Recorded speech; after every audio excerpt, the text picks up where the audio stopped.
Alors, shalom, shalom à tout le monde pour l'étude biblique de ce vendredi. Où est-ce que le message, le Seigneur, le message qu'il m'a donné cette semaine, c'est évidemment le bon combat de la foi. Et évidemment, ça vient évidemment du verset quand l'apôtre Paul parle à Timothée. Il parle d'un bon combat de la foi.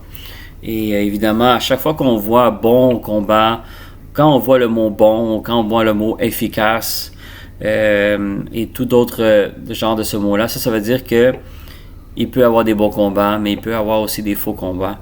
Il parle aussi, il y en a la parole aussi, il parle des prières efficaces. Alors ça veut dire que ça existe la prière qui est inefficace.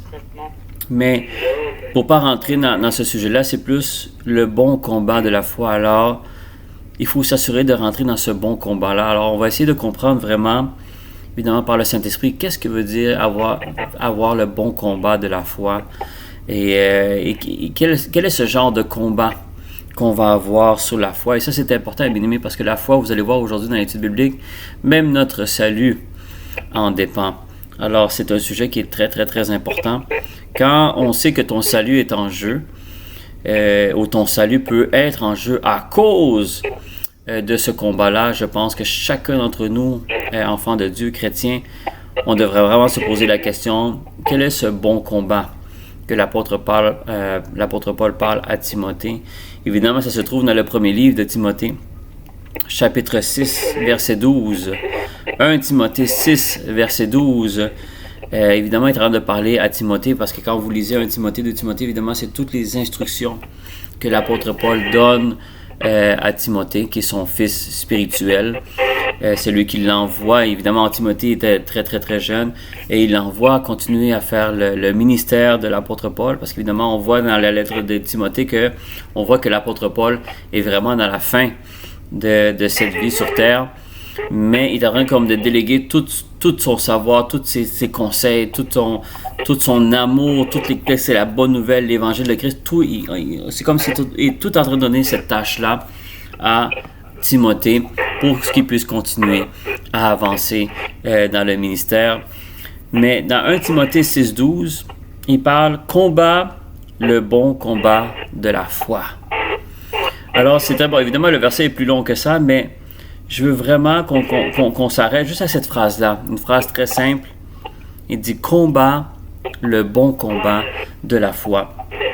Et ça me fait rappeler, tout de suite quand j'ai lu ce verset-là, et c'est un verset qu'on connaît très bien, ça m'est ramené à que Jésus a parlé à ses disciples, et Jésus avait une préoccupation. Il avait beaucoup de préoccupations envers ses disciples, et évidemment, quand il parle à ses disciples, il parle à nous ici, évidemment, parce qu'on est tous des disciples de Jésus. Mais si le Seigneur m'a fait voir, rappelle-toi que Jésus a une préoccupation sur la foi. Et ça se trouve dans Luc 18, verset 8. Et évidemment, tout de suite, je suis allé chercher ce verset-là parce que le Seigneur m'a montré ce verset-là, alors il fallait que je le cherche et je l'ai trouvé dans les Luc 18, verset 8. Que quand Jésus dit à ses disciples, « Mais quand le Fils de l'homme viendra, trouvera-t-il la foi sur la terre? » Alors évidemment, ce n'est pas le verset au complet, je l'ai coupé un petit peu juste parce que je voulais qu'on se concentre sur cette phrase-là. Luc 18, verset 8, le verset est un petit peu plus long que ça, mais je veux qu'on se concentre dans... C'est une question que Jésus pose à ses disciples. Il dit, mais quand le Fils de l'homme viendra, alors quand il dit, quand je vais revenir, Jésus est en train de dire, quand je vais revenir chercher mon Église, c'est ça que ça veut dire, en d'autres mots.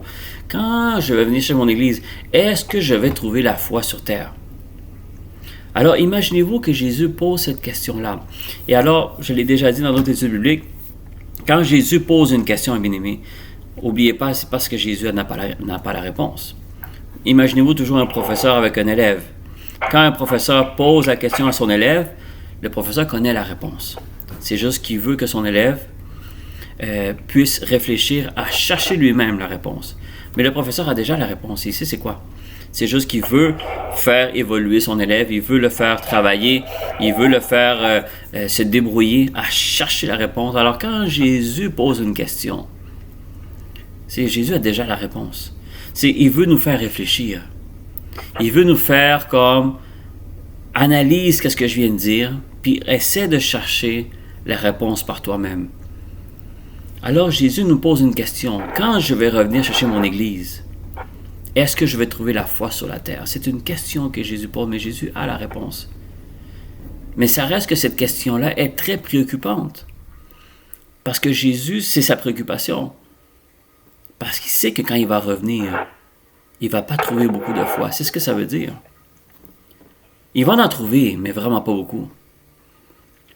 Parce qu'il y a certaines personnes que oui, ils vont être sauvés, qui vont être enlevés. Mais la parole de Dieu nous dit que c'est vraiment pas beaucoup de personnes, mes amis. Et quand je parle des personnes, c'est pas seulement des personnes qui ne croient pas en Dieu, mais je parle même aussi des personnes qu'on retrouve dans nos églises. Et c'est ça qui est déchirant à comprendre. Parce qu'on va le voir plus loin, vous allez comprendre un petit peu plus loin, mais pourquoi Jésus nous pose cette question-là? Lui, il connaît la réponse. Il sait qui va être sauvé, qui ne l'est pas. Il le sait. Mais l'important, est-ce que nous, on le sait? Et la question qu'il pose à ses disciples, c'est qu'on puisse s'analyser chacun d'entre nous.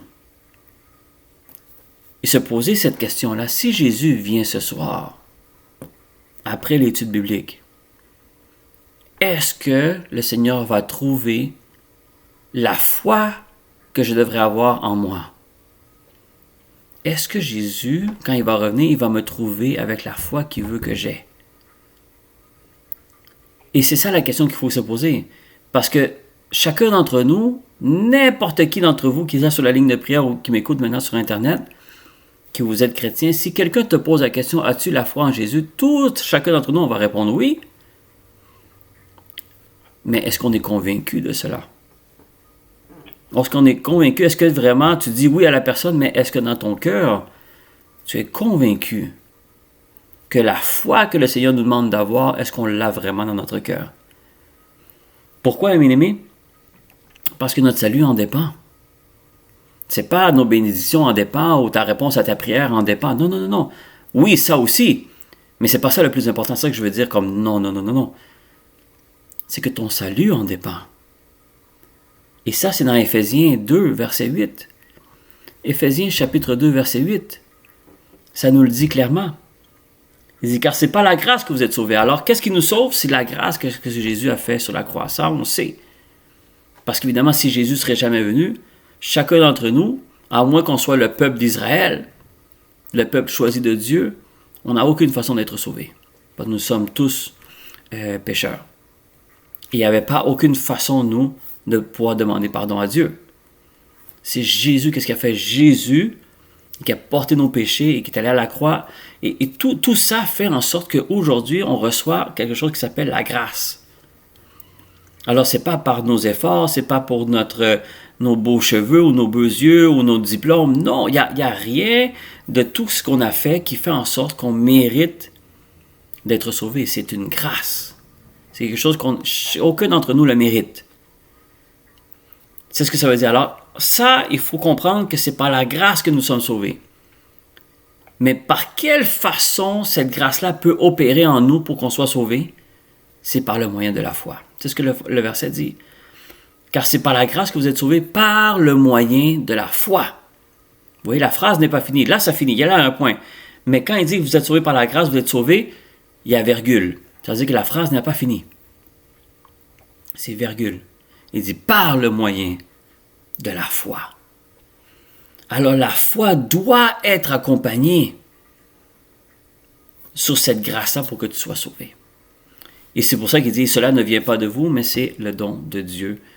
Alors évidemment, cette grâce-là, ça ne vient pas d'aucun d'entre nous, ça vient d'aucun de nos efforts, aucun de nos mérites. Il n'y a aucune bonne œuvre que tu peux faire que tu vas mériter d'être sauvé si ce n'est pas la grâce de Jésus-Christ. Mais ça, même cette grâce-là, la seule façon que tu peux l'embraser en toi pour que tu sois sauvé, il faut que ça soit fait par le moyen de la foi. Alors la foi va vraiment dicter si cette grâce-là peut venir te sauver. Parce qu'évidemment, Jésus a fait ça pour tout le monde, mais est-ce que tout le monde est sauvé? Non. Il est allé à la croix. Il est allé à la croix pas seulement pour les chrétiens, il est allé à la croix pour tout le monde. C'est pour ça que Jean 3,16, il dit, il a tant aimé le monde qu'il a donné son Fils unique.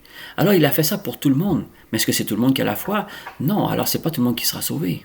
C'est pas tout le monde qui aura cru. Alors, c'est important. Alors, vous voyez, la foi, ça revient toujours à ce que l'apôtre Paul parle à Timothée. Le bon combat de la foi. Le bon combat de la foi. Alors, il y a des combats, il y a des faux combats de la foi aussi. Il y a le bon combat de la foi, mais il y a des mauvais ou des faux combats de la foi. Alors, c'est pas tous les combats de la foi que tu penses que c'est bon. Non, il y a un combat. C'est rester dans le bon combat de la foi qui est important de rester. Et c'est ça qu'on veut voir. C'est quoi si on veut dire un combat, pensons déjà juste le mot combat. Qui nous combat? Évidemment, c'est l'ennemi. L'ennemi et ses démons. Alors, on connaît notre ennemi. C'est qui va nous combattre? C'est pas Dieu, c'est pas Jésus, c'est pas... Il n'y a pas les anges, non. Ceux qui nous combattent, qui va te combattre et qui va combattre ta foi, c'est l'ennemi. Satan et ses démons. Alors, déjà là, on a déjà la première réponse. Qui est celui qui va te faire combattre? Qui est celui qui va te combattre, excusez-moi? C'est l'ennemi et ses démons. Alors, on connaît déjà l'ennemi. Mais qu'est-ce qui va attaquer sur ta foi? Parce que l'ennemi sait que s'il réussit à attaquer ta foi, ben, il vient de tout gagner. Il y a peut-être 2 ou 3 semaines, je vous ai témoigné cela. Il y avait un pasteur qui disait, et je sais qu'il y a certains qui l'ont entendu, mais je vais le répéter pour être sûr pour les personnes qui ne l'ont pas entendu, mais il y avait un pasteur, et ça m'avait énormément touché, qui avait dit le pasteur, et ça rejoint un peu mon étude biblique aujourd'hui. Il dit, si tu perds de l'argent, il dit, tu n'as pas perdu grand-chose. Parce qu'en voulant dire, comme l'argent, tu peux aller la récupérer, tu sais, où il y a du monde qui ont de l'argent, puis évidemment ne sont pas plus heureux qu'un autre. Alors, il dit, quand tu perds de l'argent, tu ne perds pas grand-chose. Après, il dit, quand tu perds la santé, il dit, là, tu as peut-être perdu quelque chose. Mais il dit, si tu perds la foi, tu as tout perdu.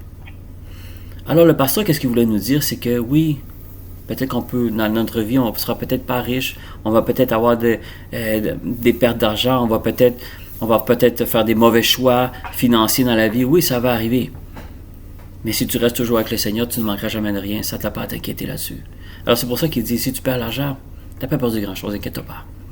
Tu vas peut-être perdre du matériel, mais le matériel ne dicte pas ton salut. Après, il dit, si tu perds la santé, oui, tu perds quelque chose. Mais n'oubliez pas que tu peux le réussir, peut te récupérer la santé. Mais perdre la foi, tu perds tout. Et comment tu peux tout perdre? Parce que tu peux avoir tout l'argent et toute la santé que tu peux avoir. Mais si tu n'as pas la foi, tu perds ton salut. Alors c'est ça que le pasteur voulait dire, c'est que tu perds tout. Parce que l'argent et la santé ne t'amènent pas ça avec toi. Ça reste ici sur terre.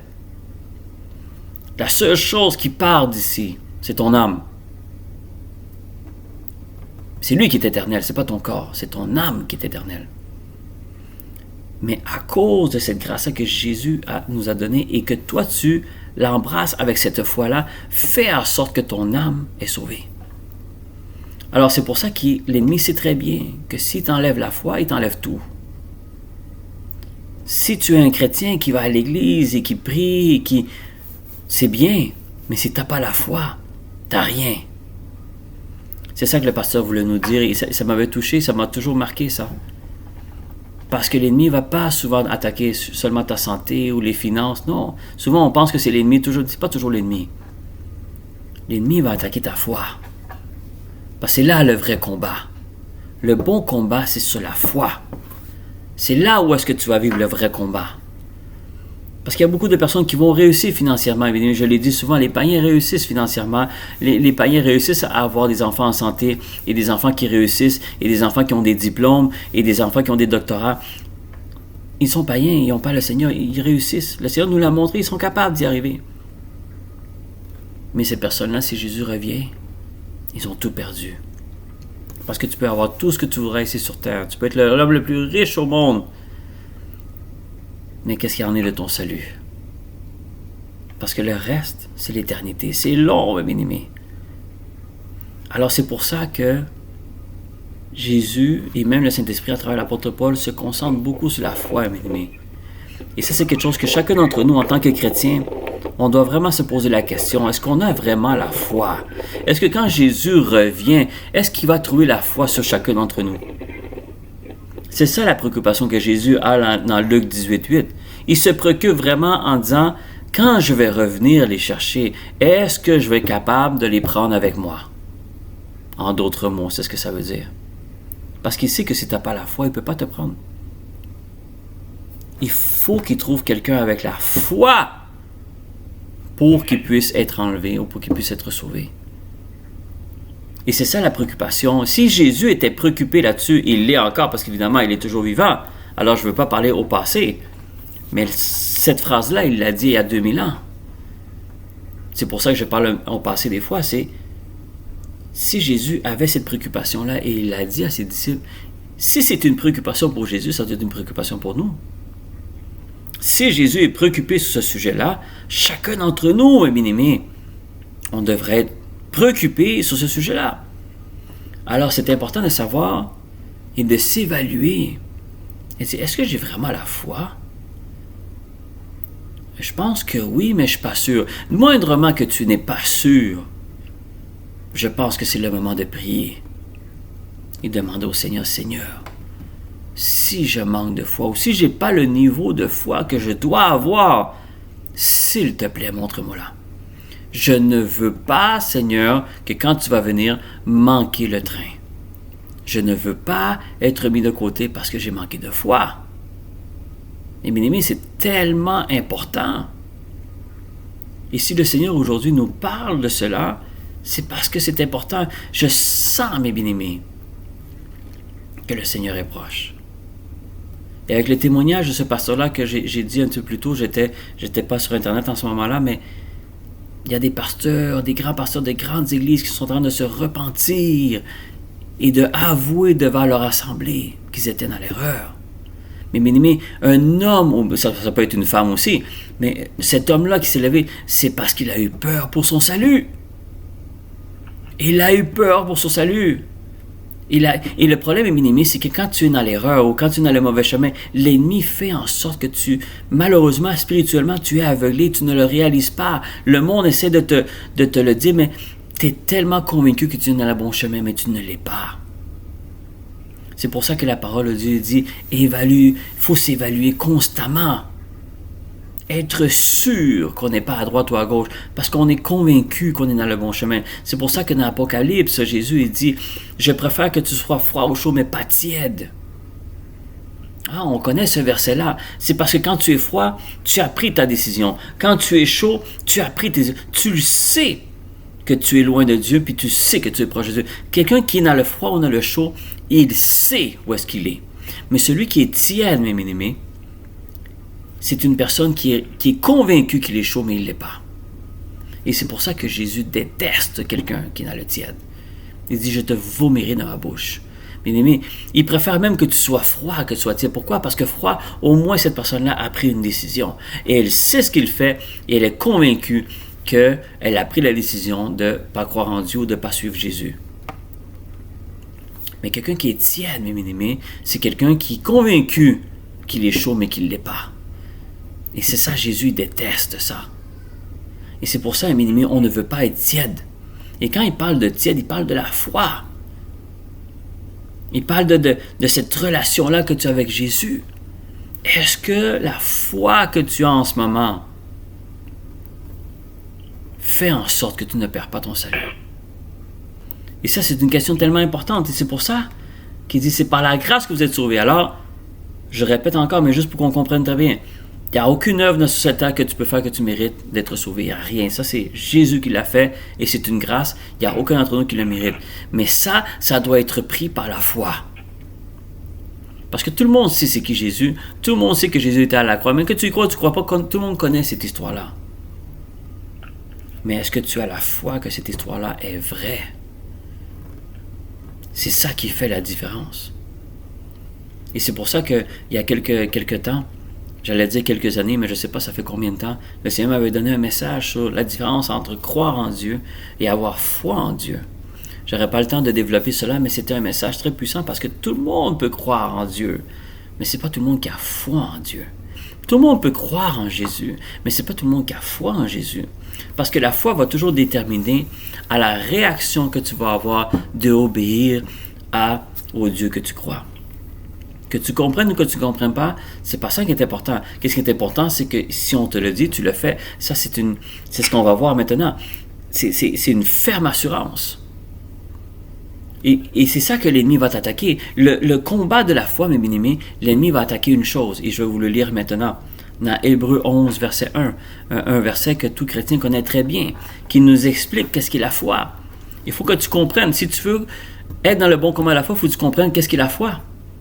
Qu'est-ce qu'est la foi? C'est quoi que fait la foi? C'est quoi la description que le Saint-Esprit nous donne sur la foi? C'est dans Hébreux 11, 1, c'est la meilleure définition qu'on peut avoir sur la foi. Il dit, « la foi est une ferme assurance des choses qu'on espère et une démonstration de celles qu'on ne voit pas. » Alors, c'est quelque chose que tu ne vois pas. C'est pour ça que c'est la foi. C'est pour ça que, est-ce que tu as déjà vu Jésus? Est-ce que tu as une preuve scientifique que Jésus a existé? Est-ce que tu as une preuve encore scientifique que Jésus est allé à la croix puis qu'il a ressuscité et tous les miracles s'est produits? Est-ce que tu as une preuve scientifique ou visuelle que tu es capable de me démontrer que Jésus a fait tout ça, qu'il a existé et que c'est par ce moyen-là qu'on nous sommes sauvés? Est-ce que quelqu'un d'entre vous a une preuve? Non, mais il n'y a personne qui a une preuve. Et le Seigneur l'a fait exprès de ne pas avoir aucune preuve. Pourquoi? Parce qu'il veut qu'on ne croie pas par des preuves, il veut qu'on croie par la foi. C'est par la foi qu'il veut qu'on... Et foi, c'est quelque chose que tu ne vois pas ou que tu n'as jamais vu, mais c'est une ferme assurance que tu sais que c'est arrivé. Qu'est-ce que l'ennemi va attaquer? Dans ta foi, c'est la ferme assurance. C'est ça que l'ennemi va attaquer. Ta ferme assurance en croire en Jésus, même si tu ne l'as pas vu, et même si tu n'as pas de preuve, et même si tu n'as rien pour prouver à quelqu'un que Jésus a existé, puis qu'il est allé à la croix, puis qu'il est ressuscité, puis à cause que c'est là qui a tout fait, maintenant, j'ai l'opportunité de pouvoir être sauvé, parce que sinon, la seule chose que je méritais, c'était l'enfer. Tu n'as aucune preuve. Il n'y a personne qui a une preuve. C'est pour ça que les pharisiens posaient, montre-moi un miracle, donne-nous la preuve que tu es vraiment le Fils de Dieu. Non! Non. En plus, il y a des miracles qui se produisaient, mais non, il ne voulait pas montrer plus. Pourquoi? Parce que non, tu dois m'accepter par la foi. C'est la foi qui va faire en sorte que tu vas être capable d'accepter cette grâce que Jésus est venu. Parce que Jésus est venu premièrement pour son peuple, pour le peuple de Dieu qui était les Juifs, l'Israël. Mais à cause qu'il a été rejeté, il est venu vers nous. Mais en premier, il est venu vers les Juifs. C'est pour ça que la parole dit, il est venu pour les Juifs premièrement et après pour nous. Alors c'est une grâce. Mais est-ce que tu y crois vraiment? Oui, tu crois à l'histoire, mais quand on parle de la foi, c'est une ferme assurance, bien aimé. Et c'est ce qu'on va voir après. Là, en ce moment, on connaît notre ennemi. Qui va nous faire le combat? C'est Satan et ses démons. Qu'est-ce qu'il va attaquer? Il va attaquer ta foi. C'est la première chose que l'ennemi va attaquer. Il ne va pas venir attaquer tes finances, il ne va pas venir attaquer ta santé en premier. Non, non, non, non. La première chose que l'ennemi attaque à quelqu'un qui est né de nouveau, qui se considère enfant de Dieu, chrétien, la première chose que l'ennemi va venir t'attaquer, c'est ta foi. C'est ta foi qui va venir attaquer. Et ça, nous, en tant que chrétiens, il faut qu'on soit conscient que c'est ça. C'est pour ça qu'on voit que quelqu'un qui donne sa vie au Seigneur, regardez toujours cette personne-là, comment elle se comporte. Cette personne-là, mes bien-aimés, se comporte avec du feu partout avec le Seigneur. Elle parle du Seigneur Jésus partout. Elle est contente. Pourtant, elle a tous les mêmes problèmes qu'avant, mais maintenant, elle a une assurance que maintenant, elle est sauvée. Parce qu'elle a réalisé que même tous les problèmes de ce monde ne seront jamais aussi graves que celui d'aller en enfer. Jamais, jamais. Mais regardez cette personne-là, plus que le temps avance, plus que vous allez voir que cette chaleur-là que vous avez sentie au début, quand elle avait donné sa vie au Seigneur au début, ça diminue de plus en plus. Ça se refroidit, ça devient tiède. Et souvent, il y en a beaucoup qui restent dans le tiède, il y en a même qui vont dans le froid. Mais qu'est-ce qui fait que cette personne-là, tout d'un coup, elle parlait de Jésus à partout, elle était contente, elle témoignait. Pourquoi? Parce qu'elle avait la foi, elle savait, elle n'avait pas aucune preuve scientifique, elle n'avait aucune preuve de rien, mais elle était convaincue que c'était la vérité. Sans aucune preuve, mais elle avait une ferme assurance. C'est ça que l'ennemi attaque. C'est pour ça que vous allez voir que plus d'années qu'un chrétien est chrétien, et vous allez voir, mais pas tous, mais la plupart, vous allez voir, ils refroidissent tranquillement. Mais qu'est-ce qui fait que ces personnes-là refroidissent? C'est que maintenant, ils croient toujours en Dieu, ils croient toujours en Jésus, ils croient à leur pasteur, leur homme de Dieu, femme de Dieu. Et des fois, c'est des personnes qui peuvent être fidèles dans les dîmes et les offrandes, ils sont là, les livres ont aidé, mais c'est pas ça qui définit leur foi. L'ennemi, ça ne lui dérange pas que tu sois à l'église. Tant aussi longtemps que ta ferme assurance ne soit pas là, lui, il est content. Il va venir attaquer ta ferme assurance. Pas que tu crois seulement à la croyance. Non, tout le monde croit en Jésus. Et tôt ou tard, on va toujours croire en Jésus. Mais l'ennemi, qu'est-ce qu'il va attaquer? C'est ta ferme assurance. Cette ferme assurance que tu as, des choses que tu ne vois pas, c'est ça qui va attaquer. C'est pour ça, bien aimé, que vous allez voir que quelqu'un qui donne sa vie au Seigneur, ces problèmes qui alentour de lui ne se sont pas jamais réglés. Mais il n'est même plus inquiet. C'est comme si les problèmes alentour de lui ne l'inquiètent plus. C'est même plus une inquiétude pour eux parce que là, maintenant, ils reçoivent Jésus, ils sont tellement contents. Mais qu'est-ce qui arrive que quelqu'un devient tiède ou devient froid? C'est qu'ils croient toujours en Jésus, on les voit dans l'église. Mais un problème arrive et qu'est-ce qui arrive? La peur les envahisse. Ils ont peur et ils sont inquiets, il y a le doute et tout ça. Mais bien-aimé, la ferme assurance a disparu. C'est la ferme assurance que l'ennemi attaque. C'est pas que tu crois ou tu crois pas. Ça ne lui dérange pas vraiment que tu crois ou tu crois pas. Lui, il va venir attaquer la ferme assurance. Parce que la foi, c'est la ferme assurance des choses qu'on espère et une démonstration de celles qu'on ne voit pas. Si tu n'as pas cette ferme assurance-là, mais tu peux dire de tes bouches, tu te dis, ah oui, je sais que le Seigneur va le faire, je sais. Mais dans ton cœur, est-ce que tu as vraiment la ferme assurance que le Seigneur va le faire? C'est le bon combat, bien-aimé, de la foi. C'est de t'assurer que la ferme assurance, tu ne la perds pas. Et c'est pour ça que l'apôtre Paul disait ça à Timothée. Il dit, assure-toi que cette flamme-là, ça n'aille pas. Parce que l'apôtre Paul, il sait qu'il y en a beaucoup, qu'au début, tout le monde était chaud pour le Seigneur. Mais l'apôtre Paul, il a tellement vu de personnes se refroidir après. Et nous aussi, on le voit, et ça nous arrive à nous-mêmes. On le sait quand on analyse notre vie chrétienne, vous allez voir, quand vous avez donné de votre vie au Seigneur, vous étiez excités d'aller partout, de parler de Jésus, et on dirait qu'on n'avait même plus de gêne pour l'Évangile. Et c'est ce que je disais, n'ayez pas honte de l'Évangile. Parce que c'est la vraie puissance de Dieu.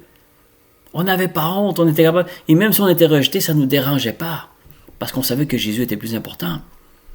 Mais plus que le temps avance, il y a quelque chose qui se refroidit, mes amis. Pourtant, on est là tous les dimanches, on est là dans les lignes de prière. C'est pas ça qui fait que tu as la ferme assurance. La ferme assurance de mes amis, c'est ça que l'ennemi attaque. Parce que l'ennemi, que tu dis que tu crois en Dieu, c'est pas quelque chose qui lui dérange vraiment. Mais quand tu as la ferme assurance en la parole de Dieu, la ferme assurance en ce que Jésus nous a enseigné, nous a dit, et la bonne nouvelle, ça pour l'ennemi, tu es dangereux. Pourquoi? On va le voir maintenant. Pourquoi l'ennemi attaque ta ferme assurance? Là, maintenant, on a vu qui est ton ennemi. On sait, Satan et ses démons. Qu'est-ce qu'il attaque? Bien évidemment, ta foi. Pourquoi? Parce que ton salut en dépend, premièrement. Et alors, évidemment, quel est le premier but de l'ennemi? C'est que tu ne sois pas sauvé. C'est son but, évidemment. Mettons-nous à la place. Le Seigneur toujours dit, mets-toi à la place de l'ennemi. Qu'est-ce que toi, tu ferais à sa place? Évidemment, je vais attaquer la foi de la personne. C'est la première chose que je vais attaquer. Alors, on sait qu'il attaque ta foi. Mais qu'est-ce qui attaque de ta foi? La ferme assurance. C'est la ferme assurance de croire en quelque chose que tu ne vois pas ou que tu n'as pas vu encore. C'est ça qui attaque.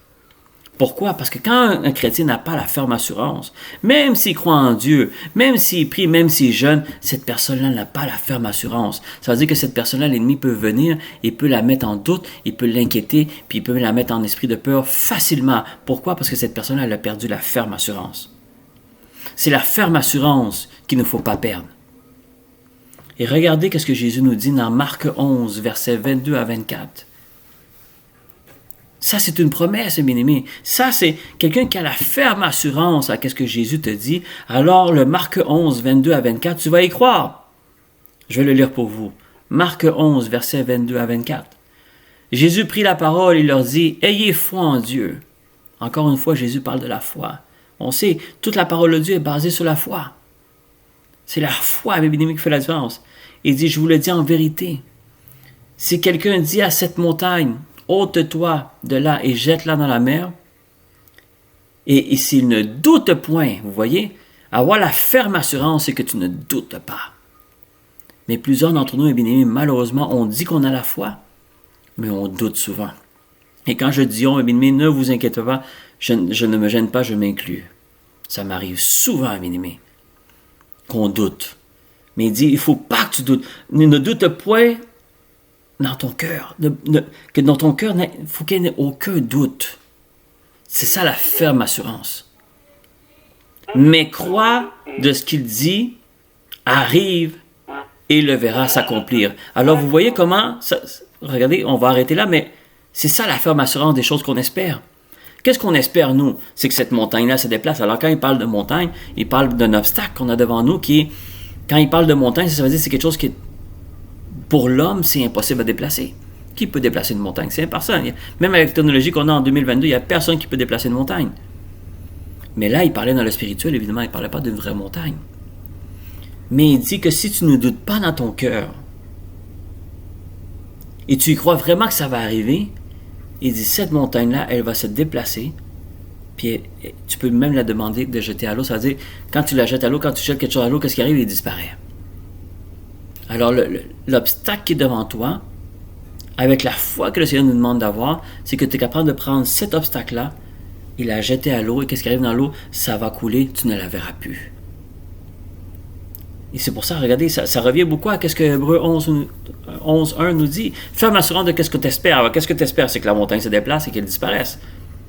Une démonstration de celle qu'on ne voit pas. Tu ne l'as pas encore vue, mais il faut que tu y crois avant même que la montagne se déplace, parce qu'il dit, si tu ne le points dans ton cœur, mais crois que ce qu'il dit arrive. Ça veut dire que tu dois y croire avant même que la montagne commence à se déplacer. Tu ne commences pas à croire quand la montagne, tu la vois se déplacer vers la mer. Non, il faut que tu crois avant même que la montagne ait bougé. Il faut que tu n'aies aucun doute. Avant même que la montagne a commencé à bouger, il faut que tu n'aies aucun doute dans ton cœur. C'est ça la ferme assurance. Pourquoi l'ennemi attaque la ferme assurance? Parce que lui, l'ennemi, connaît sa parole. Il connaît la parole. Il sait ce que Jésus dit, c'est vrai. Même s'il n'aime pas Jésus, l'ennemi, il l'aime pas, c'est son pire ennemi. Et je le comprends que c'est son pire ennemi, parce qu'il ne peut pas le vaincre. Mais, même si c'est son ennemi, il sait de ce qu'il dit, c'est vrai. Alors l'ennemi sait très bien que si Jésus te dit que ça va arriver, c'est pas ça va arriver. Il le sait. Alors c'est pour ça que la ferme assurance, c'est ça qu'il attaque en nous. Et regardez, on va continuer. Il dit, je vous le dis en vérité, si quelqu'un dit à cette montagne, ôte-toi et jette-la dans la mer, et s'il ne doute point en son cœur, je répète encore le verset pour être sûr, pour qu'on continue, mais crois ce qu'il dit qui arrive, tu le verras s'accomplir. Tu vas le voir, tu vas voir cette montagne-là disparaître. Alors est-ce que Jésus nous ment? Non. Jésus nous dit la vérité, ça dit mais bien aimé, c'est pas des paroles en l'air, c'est pas quelques-uns verront ça. Non, n'importe qui dit à cette montagne-là de se jeter dans la mer et qui ne doute point dans son cœur, qui a la ferme assurance, mais bien aimé, Jésus te dit ça va arriver. C'est pour ça que maintenant, quand on a cette montagne-là, qu'est-ce qui nous arrive? On est ébranlé, on doute, on a peur. Pourquoi? Parce que l'ennemi a réussi à voler ta ferme assurance. Il faut retourner sur le bon combat de la foi. Le bon combat de la foi, c'est aller récupérer ta ferme assurance. Récupère cette ferme assurance que tu avais au début ou que tu as déjà eu. Et si tu ne l'as jamais expérimenté, va le chercher. Il faut que tu cherches la ferme assurance. Il faut que tu aies retrouvé la... Parce que quand tu as la ferme assurance, quand une montagne se présente devant toi, tu t'inquiètes pas, tu sais que tu vas la voir disparaître. Tu n'es pas inquiet parce que tu sais que Jésus est plus grand que cette montagne-là. C'est pour ça qu'il dit, ayez foi en Dieu. Tu connais que ton Dieu est au-dessus de n'importe quoi qui peut se dresser devant toi. Pourquoi l'ennemi nous alimente avec toutes les nouvelles de peur et tout? Pourquoi? Parce qu'il veut aller ébranler notre ferme assurance. C'est la ferme assurance qui va aller voler. Pas ta croyance en Jésus. Il ne s'intéresse pas à la croyance de Jésus, que tu crois pas. C'est pas ça qui fait la différence. C'est pas ça qui fait bouger une montagne. C'est ta foi, ta ferme assurance qui fait que cette montagne-là va bouger. Et c'est ça qui inquiète l'ennemi. C'est pour ça que c'est pas ta croyance qui vient attaquer. C'est ta ferme assurance. C'est ça que l'ennemi vient attaquer, ta ferme assurance. Et regardez qu'est-ce qu'il dit après. C'est pourquoi je vous dis. Alors il confirme. Parce que là, c'est comme une image, la montagne, la mer, tout. Ça, c'est l'image parce que c'est pas physiquement que tu vas déplacer une montagne puis tu vas l'adresser à la mer. C'est pas ça que le Seigneur est en train de nous dire. Regardez, il est en train de confirmer dans l'autre verset. Il dit, c'est pourquoi je vous dis, tout ce que vous demanderez en priant, croyez que vous l'avez déjà reçu. Et vous le verrez s'accomplir. Est-ce que vous avez compris cette phrase-là? Quand je la lis, mes bien-aimés, je l'ai lu plein de fois, ce verset-là, c'est juste que je ne réalise pas. Mais le Seigneur m'a fait lire ce verset-là, j'en ai eu des frissons, mes bien-aimés. Tout ce que vous demanderez en priant, croyez que vous l'avez reçu. Et vous le verrez s'accomplir. Mais mes bien-aimés, c'est puissant comme promesse. Est-ce que vous avez compris ce que Jésus vient de nous dire? Tout ce que tu vas demander, pas certaines choses, tout ce que tu vas demander par la prière. Il faut que, quand tu finis ta prière, c'est ça la ferme assurance. Est-ce que quand tu ouvres les yeux, après avoir prié, est-ce que tu vois la chose avoir apparu devant toi comme magie? Non. Mais c'est pas ça que le Seigneur t'a dit, c'est quand tu finis de prier. Il dit, demandez, tout ce que vous demanderez en priant, alors c'est ton sujet de prière. Dès que tu finis ta prière, croyez que vous l'avez déjà reçu. C'est ça la ferme assurance des choses qu'on espère et une démonstration de celles qu'on ne voit pas. C'est ça que Jésus est en train de nous dire en d'autres mots. Quand tu finis ta prière, il faut que tu crois déjà que cette montagne-là est déjà en train de se diriger vers la mer. Mais tu ne le vois pas. Pourquoi? Parce que tu ouvres tes yeux, le problème est encore là. Il n'a pas disparu. C'est ça que l'ennemi attaque. C'est que quand tu finis ta prière, la première chose que l'ennemi va faire, c'est venir te montrer, regarde, ton problème est encore là. Il vient de te détruire ta ferme assurance. Parce que moindrement que tu as douté, même si tu as prié pendant des jours, ça n'arrivera pas. Il dit, pour que tu demandes en priant, pour que ça arrive, il faut que tu aies déjà cru que tu l'as déjà reçu. Et vous la verrez s'accomplir. Est-ce que Jésus ment? Est-ce que Jésus a dit ça pour nous faire plaisir seulement ou parce qu'il a voulu tout simplement qu'on voit que, bon, je veux qu'il croie en moi, je vais dire cette phrase-là? Non. Si Jésus a dit ça à mes aimés, c'est parce que ça doit arriver. C'est ça la ferme assurance. La ferme assurance, c'est ça que l'ennemi attaque. Il sait, l'ennemi connaît la parole, il sait que Jésus, si Jésus l'a dit, il sait que c'est vrai. Il sait, l'ennemi sait très bien que c'est vrai. Alors c'est quoi son travail? Il ne peut pas attaquer la parole de Dieu, il ne peut pas attaquer Jésus, il a déjà été vaincu, il sait. Il n'a aucune force pour attaquer les promesses que Jésus a pour nous. La seule chose qu'il peut faire, c'est de la façon qu'on va le recevoir. C'est la réception de ces promesses-là qui est capable d'attaquer. Et comment qu'il va le faire? En attaquant ta ferme assurance. Mais bien aimés, pour ceux qui ont la parole de Dieu en ce moment, Hébreux 11, 1, prenez en note ce verset-là, même si vous le connaissez. Je sais que beaucoup de personnes connaissent ce verset-là. On l'a récité plusieurs fois dans nos églises. Mais souligne-le et médite-le comme il faut. Parce que l'inquiétude que Jésus a, quand il va venir nous chercher, est-ce que je vais trouver la ferme assurance sur terre? C'est ça cette foi que Jésus nous parle. Il sait que quand il va revenir, il y a beaucoup de monde qui vont croire en lui. Ça, il sait, mais c'est pas ça qui l'inquiétait. Qu'est-ce que Jésus l'inquiétait? C'est qu'il va trouver la ferme assurance. Est-ce qu'il va trouver la foi? Le monde qui ont la ferme assurance. Que quand ils se mettent à prier devant le Père, ils finissent leur prière, ils se lèvent, et ils sont plus inquiets. C'est fini parce qu'ils savent que tout ce qu'ils demanderont à leur Père, il a donné, Jésus l'a dit, tout ce que vous demanderez à mon Père, je vais vous le donner pour que le Père soit glorifié. Aussi, c'est un autre verset que Jésus nous promet. Il dit, tout ce que vous demanderez en mon nom, vous sera accordé pour que le Père soit glorifié. Je n'ai pas le verset en note en ce moment, mais je pense que vous connaissez ce verset-là. Jésus nous le dit plusieurs fois que tout ce qu'on demandera, on est supposé de l'avoir, mais évidemment, c'est des choses qui sont bonnes pour nous. C'est pas pour demander n'importe quoi non plus. Mais quelqu'un qui a une ferme assurance en Dieu, c'est parce qu'il connaît le Seigneur. Il sait qu'est-ce qu'il peut demander et qu'est-ce qu'il peut pas demander. Puis il sait que s'il y a des choses qui sont pas bonnes pour lui, il ne demandera pas. Parce qu'il sait qu'il va pas le recevoir, parce qu'un père plein d'amour va pas donner quelque chose à son fils qu'il sait qu'il va le faire chuter. Mais quand il dit tout ce que vous demanderez, C'est des choses pour votre bien, quelque chose que vous avez besoin. Ça ne veut pas dire que vous n'allez plus jamais avoir de problème. Non, on va toujours avoir des problèmes, on va toujours avoir des difficultés. Il y a une montagne qui va tomber à l'eau, il y en a une autre qui va se présenter. Mais la différence, c'est pas ça. La différence, c'est comment tu vas réagir. Cette paix que Jésus veut qu'on ait, c'est ça. C'est quand tu as la ferme assurance, automatiquement tu as la paix. Ça veut dire que n'importe quoi de mauvaise nouvelle qu'on te dit dans les nouvelles, ou les prédictions, ou qu'un autre virus apparaisse. Quand tu as la ferme assurance en ton Dieu, je ne dis pas que tu ne vivras pas de problème à cause de ces problèmes-là, mais tu ne seras pas inquiet. C'est ça la différence. Tu ne seras pas inquiet parce que toi, tu sais que ces choses-là ne t'inquiètent pas. Toi, la seule inquiétude que tu as, c'est de m'assurer que si un jour Jésus revient, il va trouver la ferme assurance en moi. C'est ça la seule inquiétude qu'on doit avoir. Et quelqu'un qui a la ferme assurance, c'est quelqu'un que oui, il va avoir des problèmes comme n'importe qui. Mais vous allez voir cette personne-là marcher, elle ne sera pas inquiète. Parce qu'elle connaît son Dieu. Puis elle connaît les promesses que Jésus nous a données. Et cette personne, elle a la ferme assurance, elle dit, je ne vois pas encore la bénédiction, mais je sais que je vais l'avoir. C'est ça l'affirmation de qu'on espère une démonstration de ce que tu n'as pas vu. C'est que tu es convaincu que tu l'as, même si tu ne l'as pas physiquement. C'est pour ça qu'il dit, s'il ne doute point en son cœur, mais croit de ce qu'il dit arrive, il le verra s'accomplir.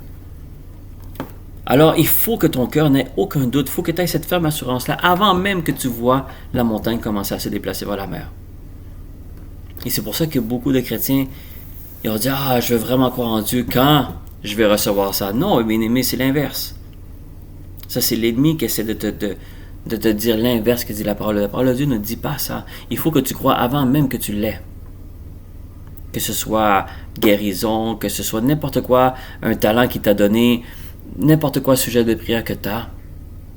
Quand tu finis ta prière, tu sais déjà que tu l'as reçu. C'est ça la ferme assurance. Et c'est ça que c'est m'a montré que beaucoup de chrétiens ont perdu.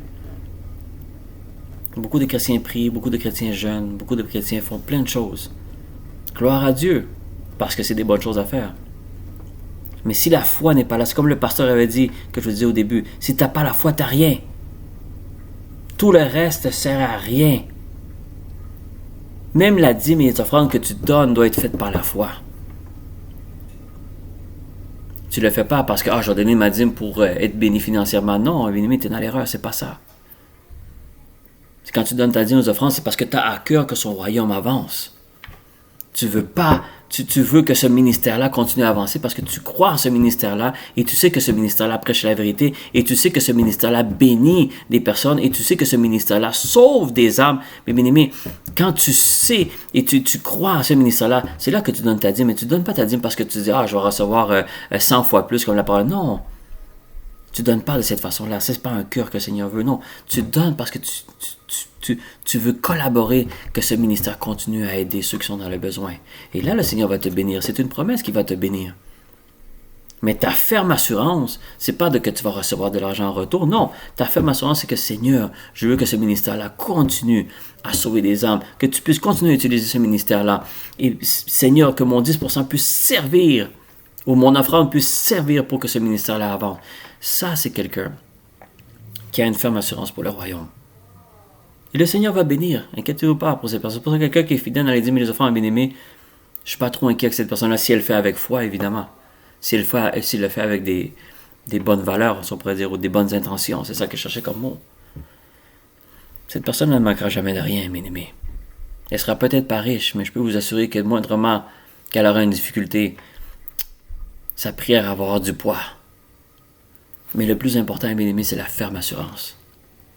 La ferme assurance, c'est ça le bon combat. C'est ça qu'il faut que tu combattes. Parce que c'est ça qu'on va te combattre. C'est ça que ça veut dire. Sois dans le bon combat de la foi. Le bon combat de la foi, c'est ça. L'ennemi ne va pas t'empêcher d'aller à l'église. Il va t'enlever ta ferme assurance. Parce que beaucoup de monde qui sont à l'église, mais ils n'ont pas la ferme assurance. Et c'est ça qui t'empêche. Et tu pries, puis cette montagne-là ne se déplace pas. Et là, tu te décourages. Le découragement, c'est encore pire, bien-aimé. Tu te refroidis encore plus et encore plus. Et c'est là que l'ennemi a la victoire de beaucoup de chrétiens. Et en plus, c'est pas seulement cette personne-là, c'est le monde qui sont alentour de cette personne-là, parce que la personne-là qui ne comprend pas trop la parole de Dieu, Il dit, mais cette personne-là parlait de Jésus, puis là, tu vois, elle a échoué, puis là, elle a abandonné, puis... Alors là, c'est pas seulement ta foi ou la ferme assurance de ta foi qui... Tu viens d'ébranler la foi de plusieurs personnes autour de toi. Alors c'est ça le plan de l'ennemi, bien-aimé. C'est attaquer ta ferme assurance. Comment garder? Alors, la dernière étape, là, on connaît notre ennemi, on connaît c'est quoi qui attaque, on sait comment il attaque. Alors, comment te défendre? Parce que là, tu connais que l'ennemi va attaquer ta ferme assurance. Comment tu te défends? Ah, je vais prier. Ok, mais tu vas prier sur quoi? Tu vas demander la foi. Ok, mais la foi était là. Seigneur t'a déjà donné la foi. Comment tu fais pour augmenter ta foi pour en devenir une ferme assurance? C'est ça la réponse que tu dois avoir. Parce que tu ne veux pas que Jésus revienne puis que tu te retrouves sans foi. Mais Seigneur, je crois en toi, je suis à l'église, je fais ci, je fais ça. C'est pas ça qu'il cherche la ferme assurance. Jésus vient chercher son église qui a une ferme assurance en lui. Comment tu fais si toi en ce moment ce sujet-là te concerne comme ça me concerne moi aussi, si tu sais que tu as perdu cette ferme assurance-là, comment tu fais pour aller la récupérer? Parce que là, tu as le message qui te dit, il ne faut pas que ça t'arrive. Mais là, ça nous arrive tous. Comment tu fais pour aller récupérer cette ferme assurance-là? Mais la réponse se trouve dans Romains 10, 17. La réponse se trouve dans Romains 10, 17. Comment on peut aller chercher ou peut augmenter cette ferme assurance qu'on a perdue? Ou si tu l'as, mais tu ne veux pas la perdre. Romains 10, 17. C'est un verset que j'en ai parlé même dernièrement dans une étude biblique. Je ne me rappelle pas de quel sujet on parlait, mais on parlait de Romains 10, 17. C'est un verset qui est très très puissant, puis il faut comprendre comme il faut ce verset-là, parce que ça te dit comment te défendre. Sur ce combat-là. Combattre le bon combat, c'est, il faut que tu saches attaquer, mais oui, il faut que tu saches te défendre aussi. Et ça, c'est ton meilleur... Oui, c'est ton attaque, mais aussi c'est ta meilleure défense que tu peux avoir pour que l'ennemi ne puisse pas venir prendre ta ferme assurance. Romains 10, 17. Ainsi, la foi vient de ce qu'on entend. Et de ce qu'on entend vient de la parole. De qui? La parole de Christ. Hein? On a parlé de ça il y a peut-être quelques semaines. Il ne parle pas de parole de Dieu. Le Seigneur m'avait fait remarquer ça. Il dit, est-ce que je parle de la parole de Dieu ou je parle de la parole de Christ? Et encore une fois, c'est pas pour enlever la parole de Dieu. Toute la parole de Dieu est bon. Mais la foi, la ferme assurance que Jésus nous demande d'avoir, c'est sur la parole de Christ. C'est ça que Romains 10, 17 dit. Parce que la foi vient de ce qu'on entend. Alors, comme on le dit souvent, tu te mets à écouter les nouvelles tous les jours, ben, ta foi va être ébranlée ou ta foi va faire en sorte de ce qu'on te dit à la télévision. Et c'est normal, parce que, ou qu'est-ce que le monde alentour de toi dit, ou que, parce que la foi, de n'importe quelle foi, que ce soit en Dieu, en un autre Dieu, que ce soit en Jésus, que ce soit en Satan, que ce soit n'importe qui, la personne, quelle que soit la foi qu'elle a décidée, va toujours être basée dans qu'est-ce qu'elle entend. Alors, ça peut être basé sur plusieurs sortes de foi. Mais la foi que nous, on recherche, c'est celle en Christ. Parce que notre foi est basée sur la grâce que Jésus a fait sur nous pour gagner notre salut. Parce que c'est grâce à ce que Jésus a fait que nous sommes sauvés. Quand on lit les histoires d'Abraham, de Moïse, de Daniel, de David, tu apprends à connaître Dieu. Tu apprends à connaître ce que le Seigneur a fait. Mais ça, c'était une période que nous, on n'était pas inclus là-dedans. On est inclus maintenant parce que nous sommes Israël spirituel. Par ce que Jésus a fait. Parce que là, Jésus est venu sauver tout le monde. Pas seulement le peuple de Dieu. Mais il est venu sauver tout le monde. Alors, c'est pour ça que le nom qui est élevé au-dessus de tout autre nom, c'est pas le nom d'Abraham, de Moïse, de Daniel, de David. Non, c'est Jésus. Parce que c'est lui. Notre foi doit être basée sur ce que Jésus nous a enseigné. Qu'est-ce que Jésus nous montre, quoi faire, comment le faire, où le faire, pourquoi le faire, c'est Jésus. Et c'est pour ça que ta foi, que tu veux garder la ferme assurance. Qui t'a dit que cette montagne-là va se déplacer? Qui t'a dit que tout ce que tu vas demander, tu vas l'avoir? Qui t'a promis toutes ces choses-là? C'est Jésus. Alors, quand il dit la foi vient de ce qu'on entend, évidemment, il est en train de te dire que fais attention à ce que tu entends. Parce que ta foi va être basée sur ça. Mais après, il dit, et ce qu'on entend, alors qu'est-ce qu'il veut confirmer, c'est que ta foi doit être C'est ce que tu entends, mais qu'est-ce que tu entends vient de la parole de Christ. Alors, il est en train de nous parler de la parole de Jésus. Et quand on analyse la parole de Jésus, bien évidemment, c'est surtout le Nouveau Testament, c'est de l'Évangile. Et évidemment, on sait que Jésus a communiqué à travers l'apôtre Paul par le Saint-Esprit pour continuer de nous enseigner, et qu'évidemment, Jésus est venu voir Jean et qui a donné toutes ces révélations-là de l'Apocalypse et tous les enseignements qu'on a dans les Épîtres. Évidemment, tout est inspiré par le Saint-Esprit, mais le Saint-Esprit est évidemment relié à Jésus lui-même et le Seigneur. Et c'est pour ça, bien-aimé, que tu veux regagner cette ferme assurance ou tu ne veux pas perdre cette ferme assurance. Moi, qu'est-ce que je te conseille? Évidemment, parce que c'est le Saint-Esprit qui m'a parlé, concentre-toi à lire les évangiles. Mets beaucoup d'énergie. Si tu veux lire la parole, lis la parole de Dieu au complet, il n'y a pas de problème. Lis-la, tout ce que tu voudras. Mais si tu veux te concentrer dans quelque chose d'important, concentre-toi dans l'évangile. Concentre-toi dans les épîtres.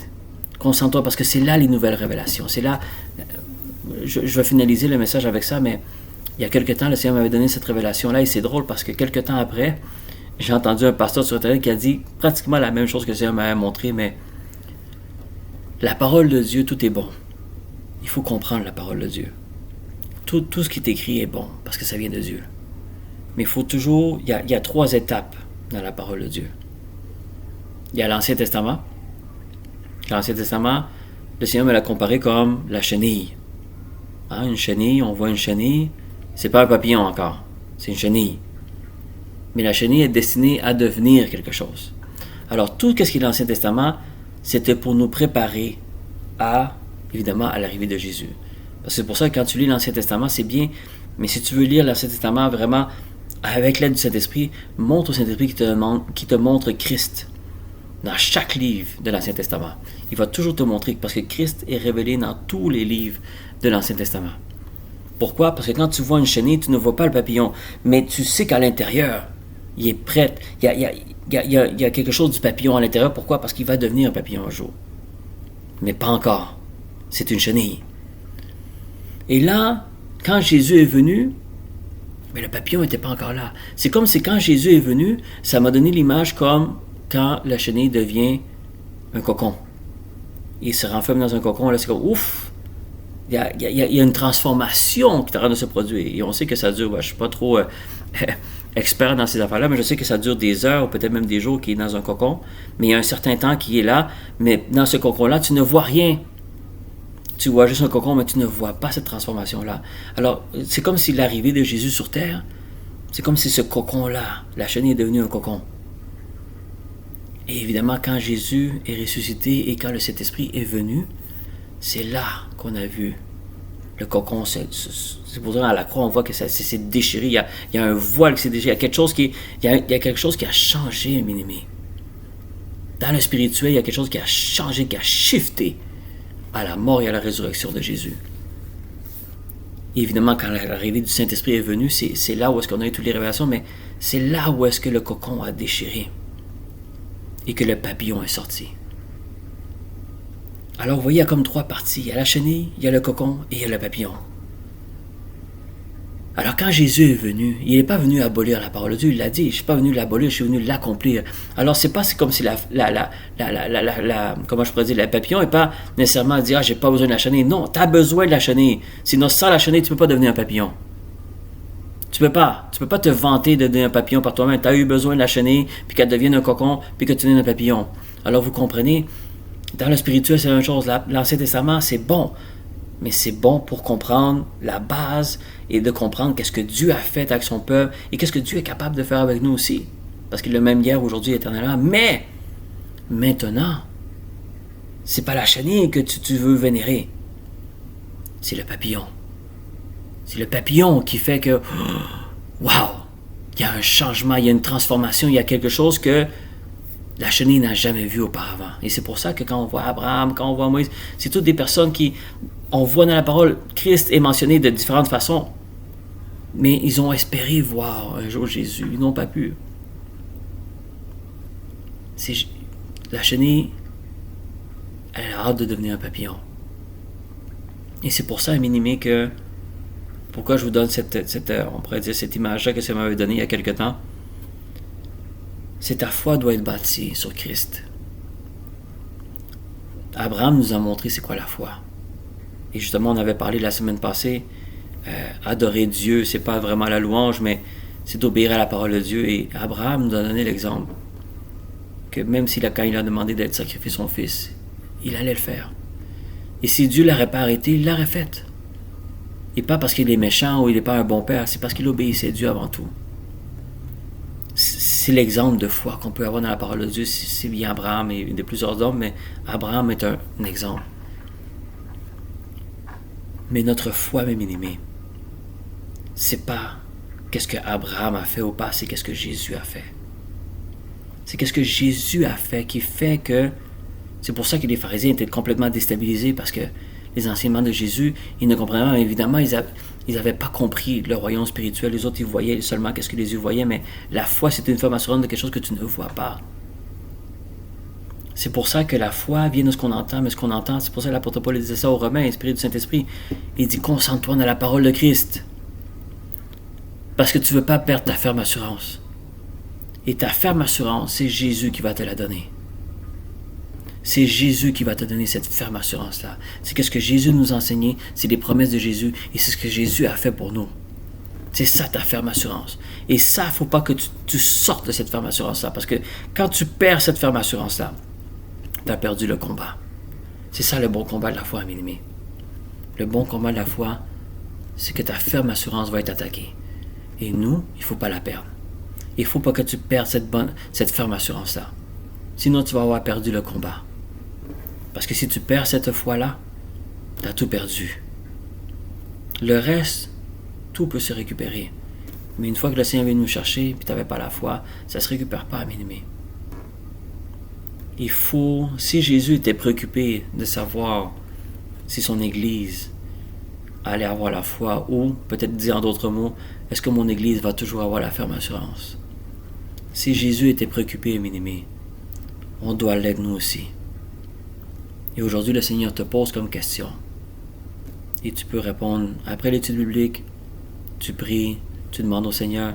Là, Jésus te pose la question aujourd'hui. Est-ce que tu as la ferme assurance encore? Est-ce que cette ferme assurance-là, tu l'as? Ou est-ce que l'ennemi a réussi à te l'attaquer? Et ne t'inquiète pas. Si l'ennemi a réussi, si aujourd'hui le Seigneur t'arrête de montrer que oui, l'ennemi a réussi à attaquer, ne t'inquiète pas. Si aujourd'hui tu entends cette parole-là, il n'est pas trop tard. Donne gloire à Dieu que tu as reçu ce message-là.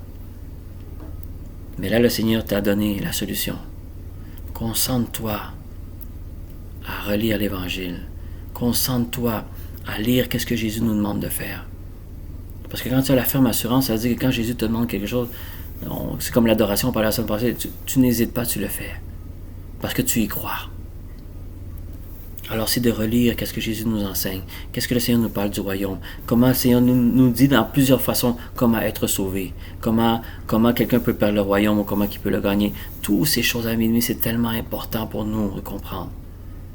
Quelle est la priorité pour Jésus doit être une priorité pour toi. Quelle est une préoccupation pour Jésus doit être une préoccupation pour toi, pour chacun d'entre nous. Alors Jésus était préoccupé de savoir si il allait trouver la ferme assurance quand il allait revenir. Mais aujourd'hui, tu as la réponse et tu sais comment aller la chercher. Le Seigneur, s'il te donne ce message-là aujourd'hui, c'est parce que le Seigneur veut que tu aies la ferme assurance. Et ne vous inquiétez pas, mes amis, ça nous arrive à tous.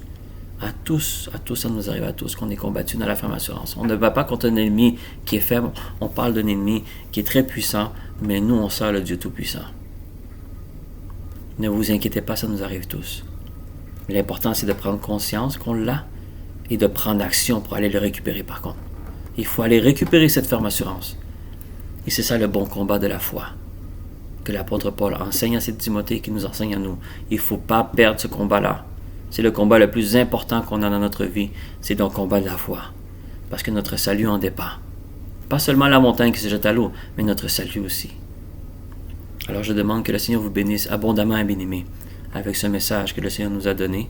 Et je donne gloire à Dieu pour sa parole. Et que je demande que le Seigneur puisse nous éclairer et nous confirmer que cette parole vient de lui. Alors soyez bénis et bien-aimés. Shalom à tous. Amen.